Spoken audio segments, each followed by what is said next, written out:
Hey guys, I just wanted to do a review of this book that I just finished reading. I actually bought it a few years ago and I kind of went through it and found some things.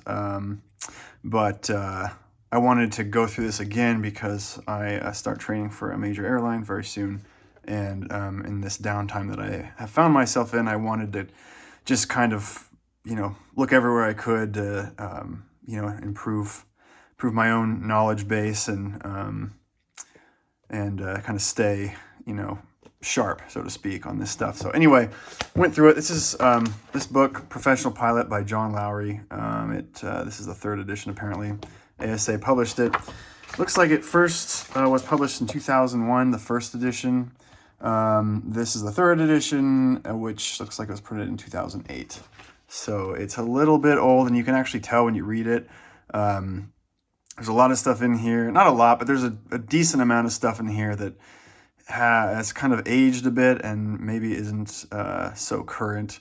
They talk about, for example, some of the spin certification requirements for single engine pistons, which have changed since this was published. So there's just some things in there to look out for. But overall, it's got some good information, particularly if you're going from, say, flight instructing into a turbine aircraft.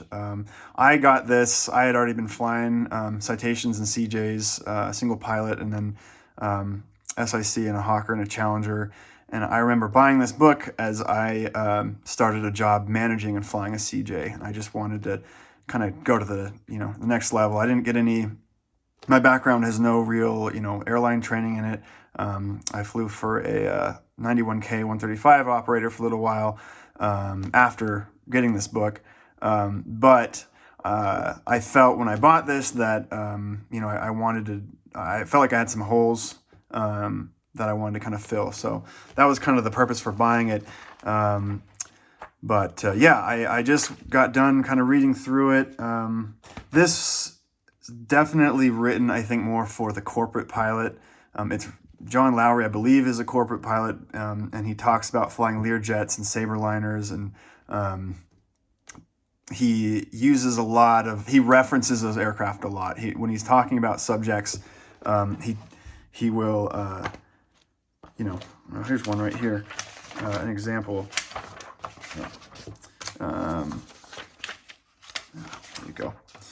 He will pull performance charts from the Saberliner, and he uses his own experience in the Saberliners and the Learjets to kind of illustrate concepts he's talking about. So I went through here and I didn't just turn page after page after page. I kind of scanned through and was looking for stuff.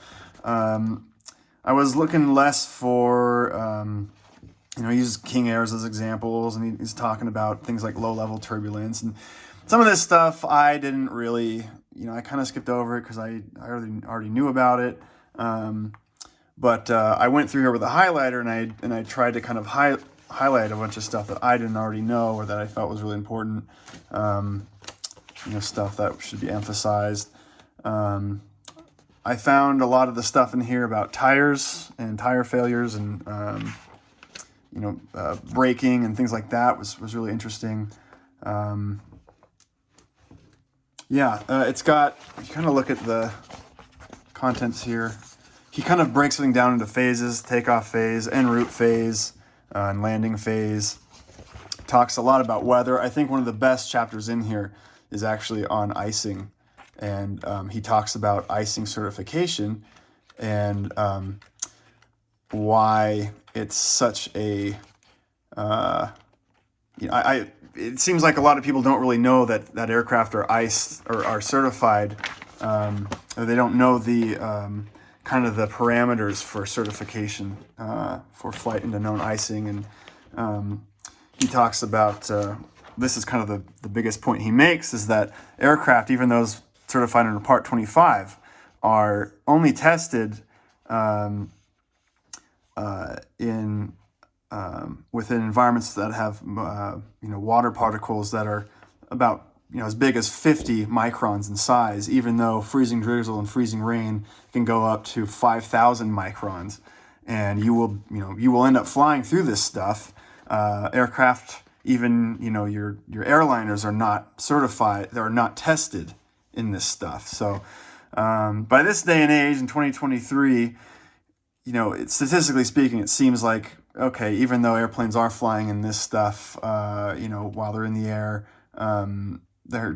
it's not statistically that dangerous. But it is just really interesting to think about how, if you're out there flying in some Pacific Northwest icing conditions, you might be flying into stuff that the airplane was never tested in. And so it's just, that's the kind of, little bits of knowledge that are within this book that I found really, really interesting. So it's about 300 pages.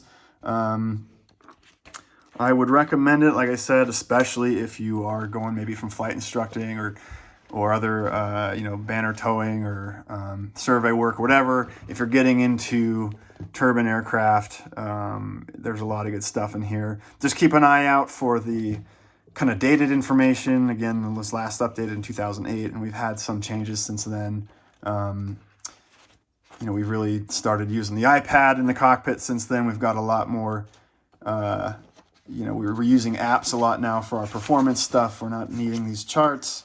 It is, again, kind of catered more towards corporate aircraft. It does discuss 121 flying and some 135, but it is, I think, more tailored towards the 91 corporate pilot, which I think is a good thing because there's so much less structure in that environment, far fewer regulations, that having this to kind of give someone guidance if if you're going from flight instructing into the right seat of a citation or whatever, this could really help fill in some holes in in your knowledge base that otherwise might not be filled. Part 91 aircraft, Part 91 training can be so minimal. 6155 SIC checkouts. You spend 30 minutes in the book learning about the emergency, procedures, limitations, and you go to your 3 landings and practice some simulated engine out work, and you're done, and you're suddenly SIC typed. If you go through the FSDO process of getting on your certificate, but you're legal to fly as SIC at that point, and that's if you're going from flight instructor with a multi-engine rating straight to that, and that's all you do. It's just there's a lot you're missing. I certainly experienced that in my journey, and so that's kind of why I picked this book up. So I'd recommend it. Maybe I think I bought this new from ASA. I don't know, maybe it's $30 or something like that.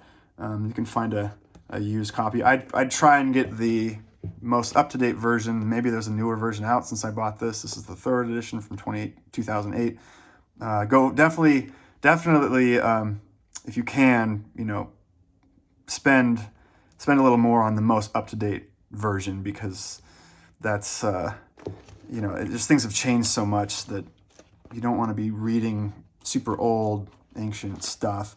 Most of it's still good, but there is just some stuff that it's like, why waste your time reading stuff that's not current anymore? So anyway, hope this has been helpful for you. And if you have any questions, just leave in the comments. Happy to answer them. Safe flying. Thanks for watching.